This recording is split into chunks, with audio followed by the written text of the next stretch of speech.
Public Affairs programming on WQPT is brought to you by the Sing Group at Merrill Lynch, serving the wealth management needs of clients in the region for over 25 years. A new school year, but an old problem. Where are all the substitute teachers? And a new face leading the symphony orchestra in the cities.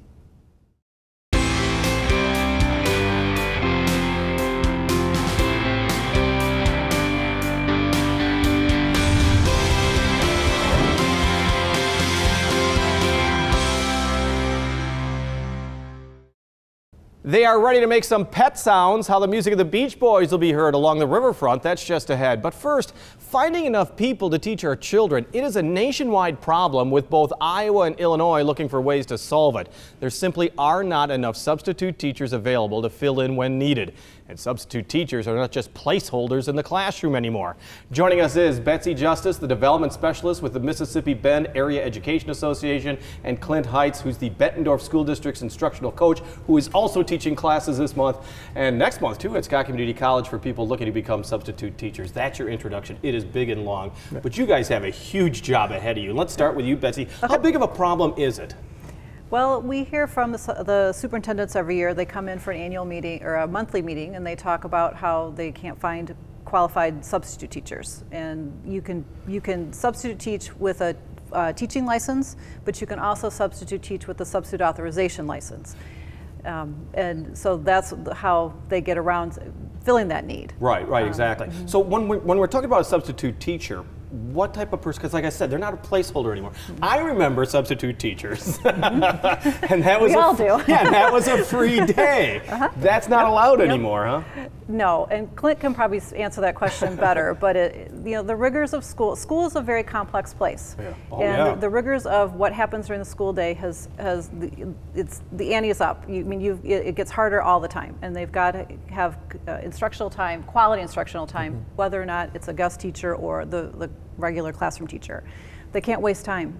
And they can't watch movies like we did. And there'd be a film strip. Correct, a film strip. Exactly. In our day. That's how old I am. So Clint, let's Let's play on that. I mean, it's really not a babysitting job at all, but I mean that can also be a little intimidating for a person who might be interested in being a substitute teacher, because it's not a placeholder position anymore. Well, I always talk about what our main tenets being having a seamless learning environment. When the teacher's gone, even students, I've done some talking with students and surveys, they want to continue learning. They know that they have more content to cover, more discussions to have.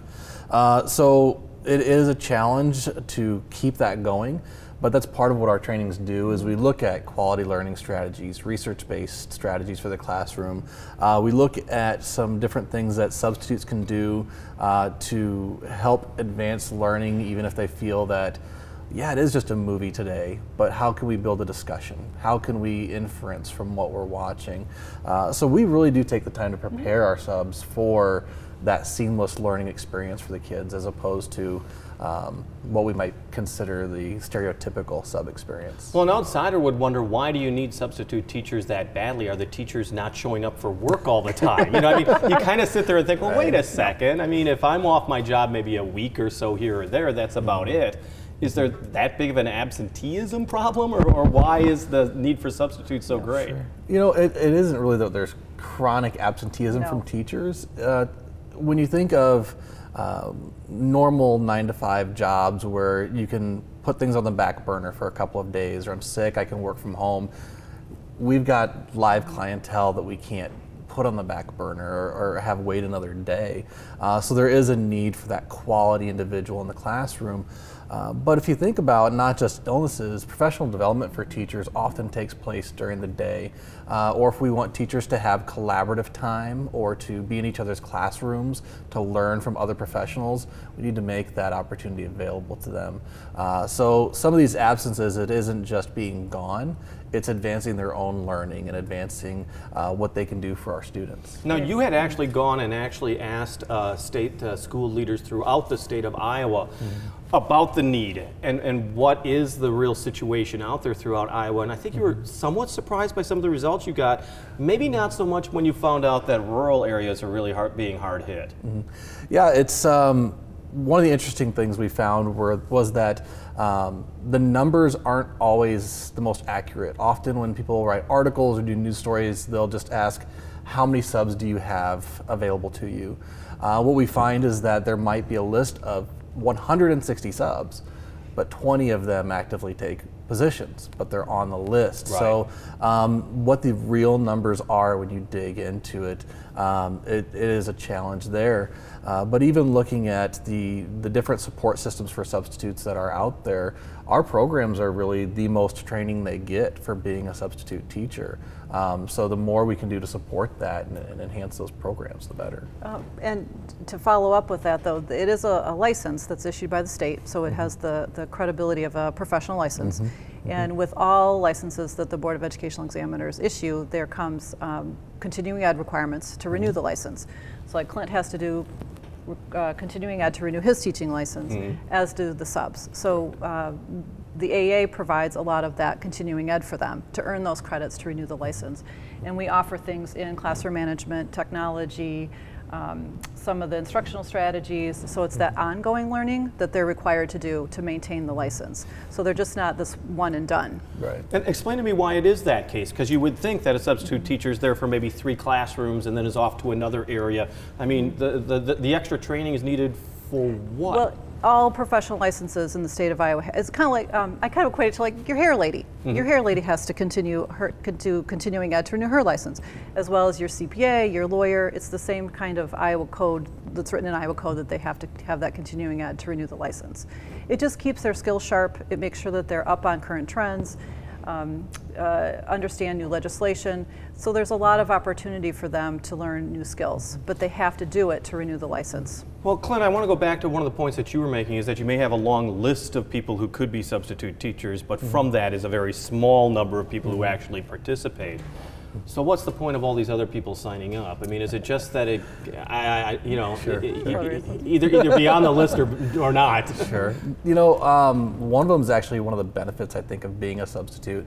You can make your own schedule, so to speak. Pick and choose. Right. So I know the way we set it up now, if a person prefers to only work with secondary, they can set up the system to only call for that or only for elementary. Or if you only want to work certain months of the year, you can choose to do that. So there, you know, for being a long list, it can be a little misleading on the numbers, but it's really largely a product of the benefit of being a sub. It's flexible, the flexible schedule. Be very flexible. So what type of person are you looking for? Who do you want on that list? I mean, do you have to have teaching experience, or, No. or do you almost prefer it to have some more, I don't want to say real world experience, but Both. non-educational experience? And subs can come in 2 forms. One is the licensed teacher who no longer has a full-time job. So say Clint retires and he can still be a substitute teacher. And then there's also the person that has the 4-year college degree and finishes, not in teaching, and finishes the course for this and gets the substitute authorization license.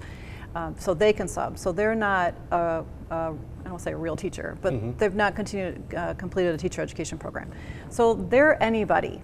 We've had, you can probably speak to this too. You sit down with the 24 people in your class and they are 2 stay-at-home moms with college degrees, a firefighter, a farmer who's trying to fill in extra time, retired engineer. Retired engineers. I've got a guy who he was a biologist at the Army Corps, and he wanted to share his biology experience. So he solely only subs in high school biology classes. They love him.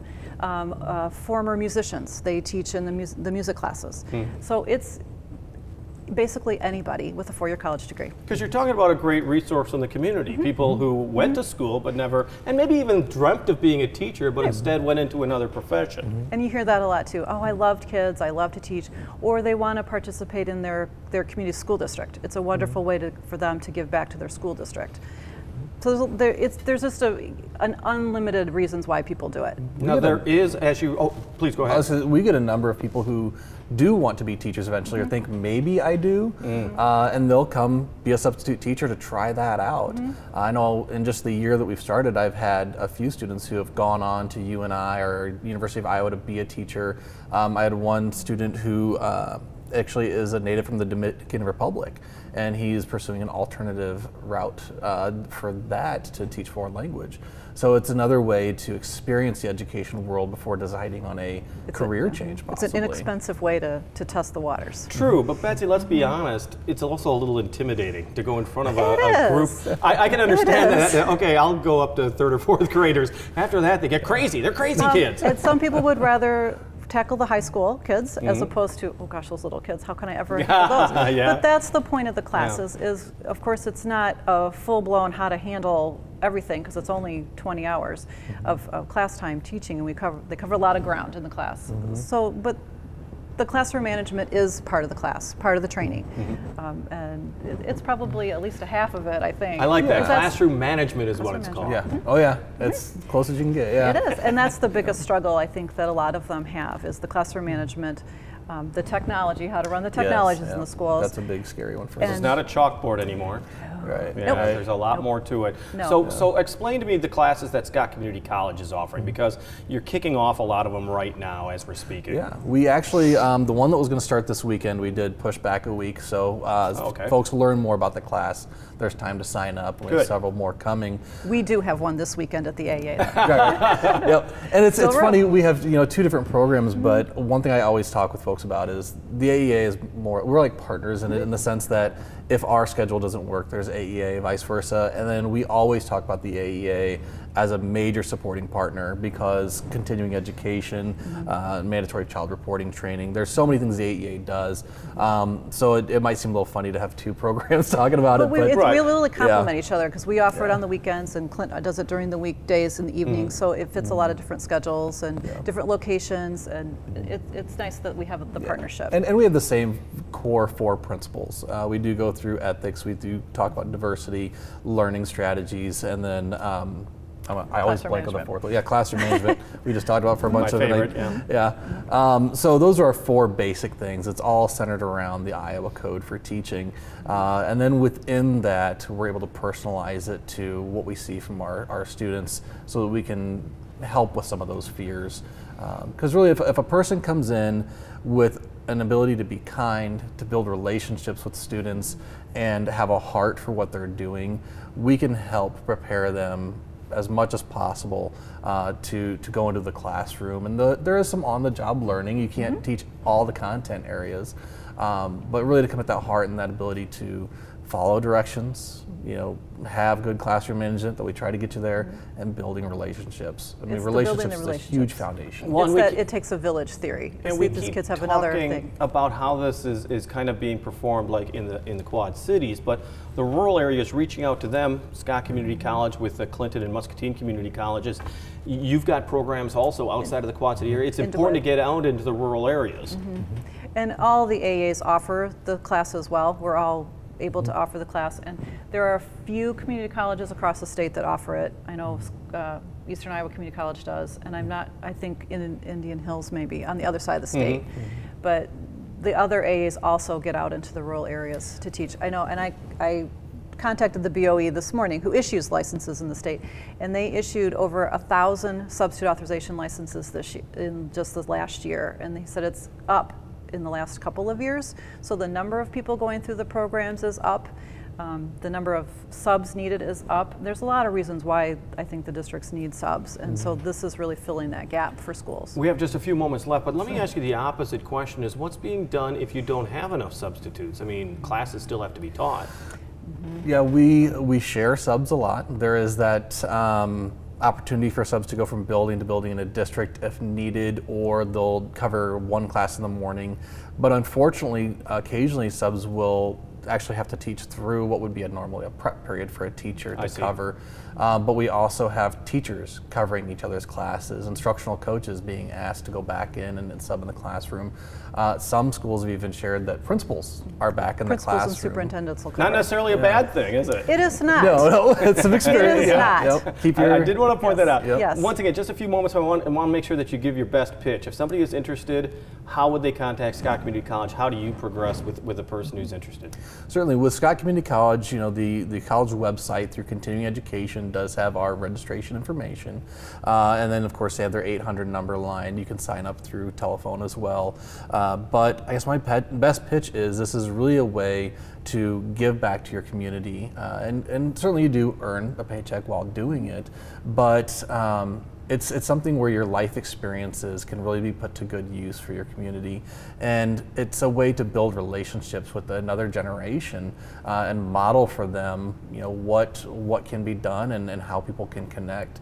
So it would just be fantastic to see that support from the community and to be able to help others see what can be done. And contact Mississippi Bend as well. And you have to be, what, 21 and older, right? Be 21 and older, have a 4-year college degree, or a paraeducator license through the state of Iowa. And that's an Iowa. But they can visit our website, which is mbaea.org, and then they kind of drill through the professional development registration process. You'd like to see more people because, let's be honest, the work is out there. And just to be honest, is once you get the license, it doesn't mean that you're going to get the work. You have to go through the employment practices of the district where you want to work. So there's that part of it too. Yeah, very good point. And we do support folks in signing up for those as well. We do. Thank you so much for joining us. We You're appreciate welcome. it. Betsy Justice, Development Specialist with the Mississippi Bend Area Education Association, and Clint Heights with the Bettendorf School District's Instructional Coach, also with Scott Community College. Still ahead, new leadership at the Symphony as we get ready for the annual Pops concert just days away. But first, Laura Adams has that and more of what you could do if you go out and about. This is Out and About for August 6th through 12th. Hi, I'm Laura Adams. Join the fun at the Great River Tug Fest in Port Byron, August 9th through 11th. Jamaica My Weekend Caribbean Food and Fun takes place in downtown Rock Island, August 11th. Bishop Hill is the site for their Festival of Arts, August 11th and 12th. Dino Days is a prehistoric Jurassic event you won't want to miss at the Putnam Museum beginning August 10th. Or join the 3rd annual Moline Kiwanis Club Trivia Night at City View Celebrations, August 10th. The popular jam band The Dawn makes its debut at Mercado on 5th on August 10th, and be a part of a live audience at the establishment at Trash Talk, a trashy talk show complete with over-the-top fights.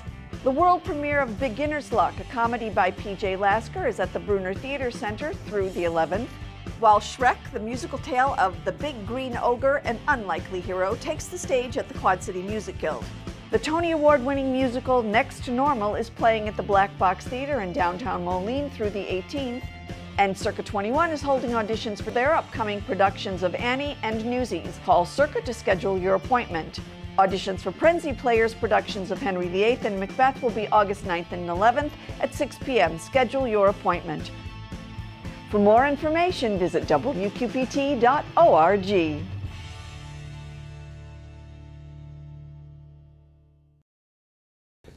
Thank you, Laura. The Quad City Symphony Orchestra is starting a new season and a new era. The Pops concert is just days away, and Brian Baxter is ready for it and ready to kick off a successful season, the 104th for the Quad City Symphony Orchestra. And joining us is Brian, the new executive director of the Symphony Orchestra. Welcome. Thank you. It's a pleasure to be here. 104. It doesn't seem that long. No, I mean, it does put us in the 20 longest running, continuously running orchestras in the entire country. Which is pretty impressive. You are, of course, from Chicago. You were part of the Chicago Youth Symphony. Mm-hmm. Was there a reputation about the Quad City Symphony that you knew when you were in Chicago? I mean, did you hear about it? What made you interested in coming here? I did. In fact, we draw a lot of musicians from around the region, and I personally knew a number of the musicians who live in Chicago, and everyone had wonderful things to say about the orchestra, the musician community, and the community more broadly. The support that Quad City Symphony receives was really compelling, because it's not necessarily the case on either side in a lot of communities. So. Mm-hmm. Well, and let's be honest, 104 years is a huge milestone. Sure is. Especially for a community this size, especially through some of the tough economic times we've been through. Indeed. How is the Symphony Orchestra right now? I mean, financially successful? How do you describe the future for the Symphony here? Well, yes, we are financially stable, which is hugely important. Because there's some big cities that can't say that. Exactly, that's true. And what I'll say is the artistic level of the orchestra, the quality of music that's being made is incredible. I mean, there are some much larger communities that have orchestras that don't perform at the level that we do here. And a lot of that's a testament to our music director, Mark Russell Smith. But I mean, the musicians here are really strong and they love coming here to play. Well, I know your heart is, because you're with Chicago Youth Symphony, is that one of those areas that you want to develop here in the Quad Cities? Certainly, and one of the big draws for me here was that it's a really strong sort of two-pronged attack, so to speak, the strength of the professional orchestra, but the education component and our community component is just as important. And it's been made very clear to me coming in that it's really strong. And so we have a great youth ensemble program. We have private lesson programs in the schools and a lot of other things that are happening. And I think it's a strong base to build from, and there's a lot of opportunity to do even more. In fact, we're in the midst of a music director search for our youth ensembles program. You have an interim director right now? We do. Yeah. Let's talk about the big event that is coming up, and that, of course, is the Pops concert. Wildly popular in the Quad City area. I'm sure you wish all of your concerts were this popular. Right. This is coming a little early. I thought it was usually in September. Well, last year was the first time we tried August. And last year's concert had record-breaking attendance. Almost 10,000 people came. So that was quite a bit more than previous events in recent years. Plus, we had the Beatles last year, which I think was really popular. But I expect the Beach Boys to be just as popular. I mean, the Pet Sounds album that we're doing, in addition to a lot of their greatest hits, I mean, Pet Sounds is generally considered one of number the greatest two, albums ever exactly. made. But it's going to be great, and I think August is a great time for it. It's a real summer event. It's the second year that Floatzilla is at the same time, so there's a lot of activity going on, and I think it's going to be really exciting. And it's a lot easier not to compete with Iowa football, which happened often in September. Well, let's be honest. I mean, when people think of the symphony, they always think of tuxedos and very staid musicians. And here you're talking about a link to Floatzilla. You're talking about the Beach Boys and all that. Right. I mean, did the musicians like it as much as the fans do? I mean. Definitely. Okay, because if you're a purist, you may not like it as much. Well, the orchestra is such an interesting organism because you can play any style, any type of music with the orchestra, from pops like what we're doing with Beach Boys to we're doing Beethoven later in the season. The range is just completely wide open. So.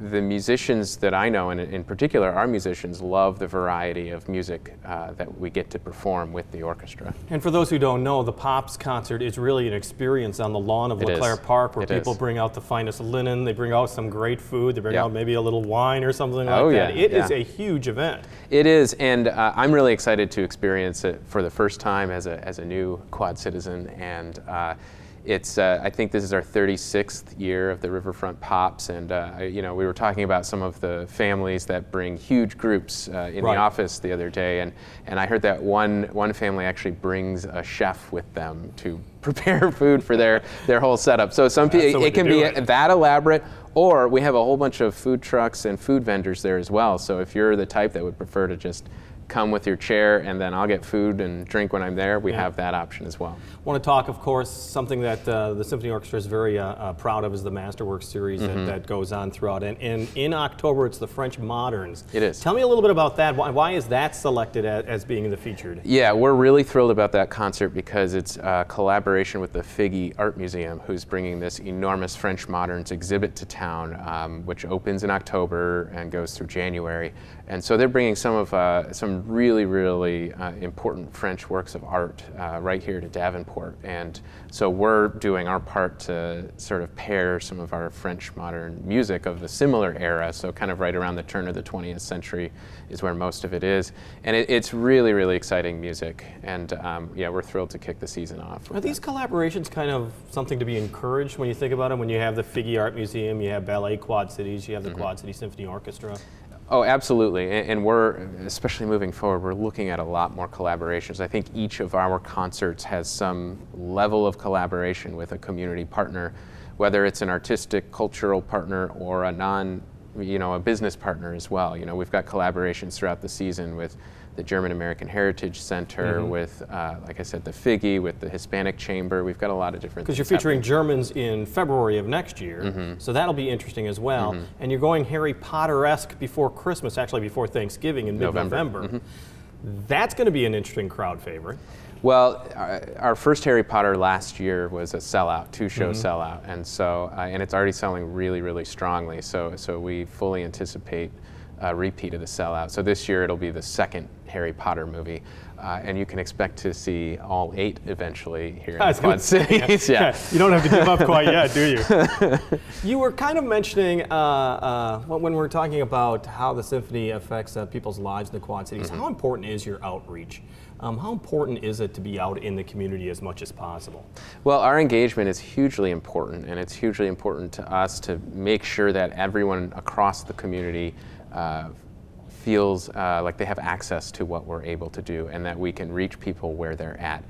Because you sort of mentioned the tuxedo, the staid musician thing, and that is a stereotype that in years past was true. I mean, there's a major perception issue with orchestras, and this year and in recent years, orchestra managers and music directors and musicians have been tackling it, this issue, like we never have in the past, and it's really compelling because community partnerships, like we talked about, have been hugely important. Engagement in the communities. We have musicians in the schools all the time throughout the year. We have a private lesson program that functions now in all 4 of the Quad Cities. Well, I guess there's 5, but some may say 14 Quad. Sure. However, we're in the main ones, and a lot of we give a lot of tickets away. So we have our Students at Symphony program where we work with music programs across the Quad Cities to invite them to enjoy Masterworks programs free of charge. So for us, it's all about inviting people to experience it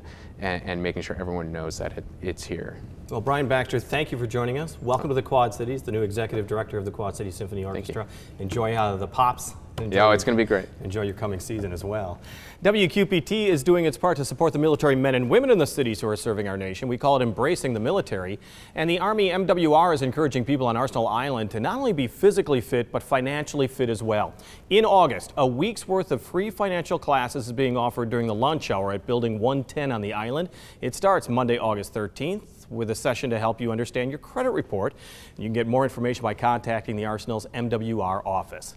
Well, according to my arithmetic, this is the 400th edition of the Cities. We started in November of 2010 and look forward to many more editions, and we thank you for joining us each and every week. So for the 400th time, I get to say, on the air, on the radio, on the web, and on your mobile device, thanks for taking some time to join us as we talk about the issues on the Cities.